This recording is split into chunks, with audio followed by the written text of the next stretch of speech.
When you hear the phrase, deceiving the heavens to cross the sea, what do you think of?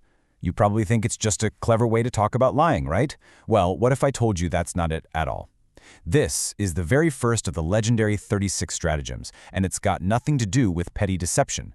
It's about a profound kind of strategic camouflage, a way to hide your biggest moves right out in the open. All right, let's get into it. To really get this stratagem, you have to start with its core philosophy. You see, ancient strategists had this idea that the best-kept secrets aren't buried somewhere in the dark. Nope. They're hidden inside the most obvious public activities. It's kind of like this. At high noon, when the sun is at its absolute brightest, where do the shadows go? They basically disappear. Extreme openness can create the ultimate concealment. So we're not talking about hiding in the shadows. We're talking about hiding in the sunlight. So the key here is that this isn't some common thief sneaking around in the middle of the night. This is a grand strategy. The whole idea is to use an action that is so public, so out in the open, that nobody would ever suspect it's actually a cover for your real plan. You're not just creating a simple distraction, you're turning a huge, visible operation into a disguise for something even bigger. Okay, so how on earth does this actually work in practice? Well, it's a kind of psychological warfare. It works by targeting the predictable flaws, the mental shortcuts that our brains take every single day to make sense of the world. Let's break down exactly how it hacks our own perception. This ancient principle is the absolute key. Vigilance breeds complacency. Think about it. When security seems super tight and everything looks under control, what happens? People relax. Their attention starts to drift. They just get bored. But the second part is even more powerful. The commonplace breeds no suspicion. Our brains are literally hardwired to ignore things that become routine. It helps us not get overwhelmed, but it also creates a massive blind spot, one that can be exploited. Let me paint a picture for you. Imagine a guard, totally on high alert, watching for any possible threat. Now, imagine a supply cart that passes his post every single morning. The first day, he's suspicious. He checks it thoroughly. By the 10th day, it's just that cart again, part of the scenery. By the 100th day, he barely even looks up. That routine, that repetition, has completely dismantled his defenses. And just like that, the boring, everyday cart has become the perfect Trojan horse for a surprise attack. Now, this isn't just some theory. The story that actually gave this stratagem its name is one of the most incredible examples of this psychological hack in action. We're going way back to the Tang Dynasty. Emperor Taizong has a massive army, 300,000 strong, ready to invade Goguryeo. But there's one tiny problem. He gets to the coast, takes one look at the vast, scary ocean, and freezes. He's terrified and refuses to get on a boat. His generals are panicked, they don't know what to do, until a brilliant young officer named Xu Rengui steps up with a truly audacious plan. So Xu Rengui gets himself disguised as a local merchant and invites the emperor to this huge feast in a beautiful mansion right by the sea. The emperor agrees.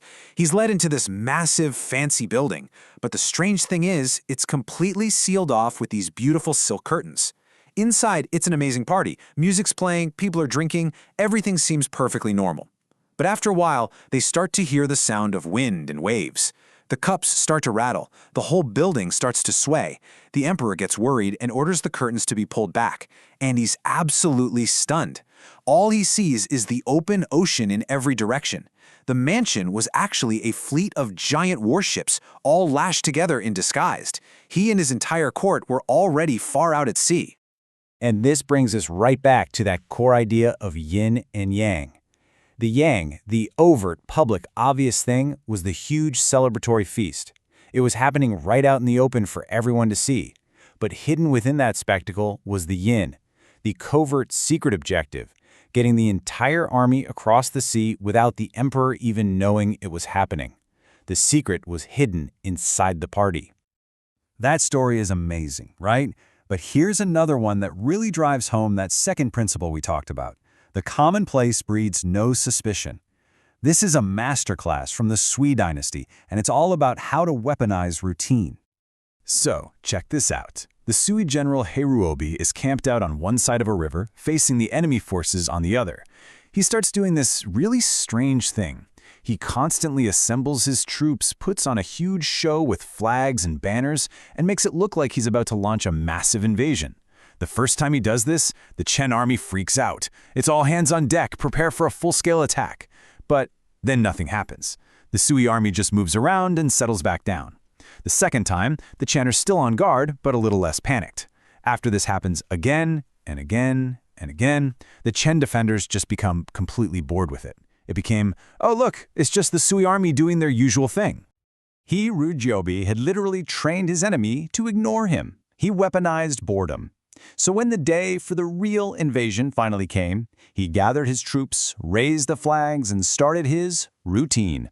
The Chen soldiers on the other side saw it, probably rolled their eyes, and went back to what they were doing. Except this time, the Sui army didn't stop. They crossed the river and came down on the defenders like a force of nature. And the result was absolutely devastating.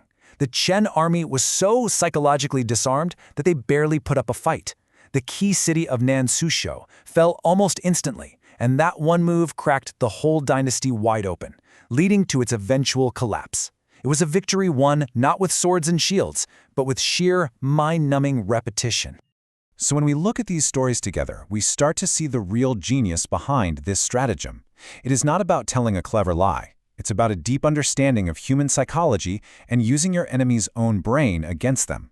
It's about hiding the truth not in the darkness, but right out in broad daylight. So, let's wrap this all up. Deceiving the heavens is not a simple trick. It's a massive campaign-level strategy. It's a tool for hacking our built-in cognitive biases. We saw Zui Rengui hide his huge naval crossing, the yin, inside a public feast, the yang. We saw He Ruobi use the fact that the commonplace breeds no suspicion to lull an entire army to sleep. This strategy is all about creating a golden opportunity out of thin air by making your enemy look, but never allowing them to truly see. And that really brings us to the final thought here. This isn't just about ancient history. It's a fundamental principle about how we see and don't see the world around us. And it leaves us with a really fascinating question to think about. In our own lives, what crucial secrets, what important truths are hiding right there in plain sight, disguised as the boring, everyday things we see all the time?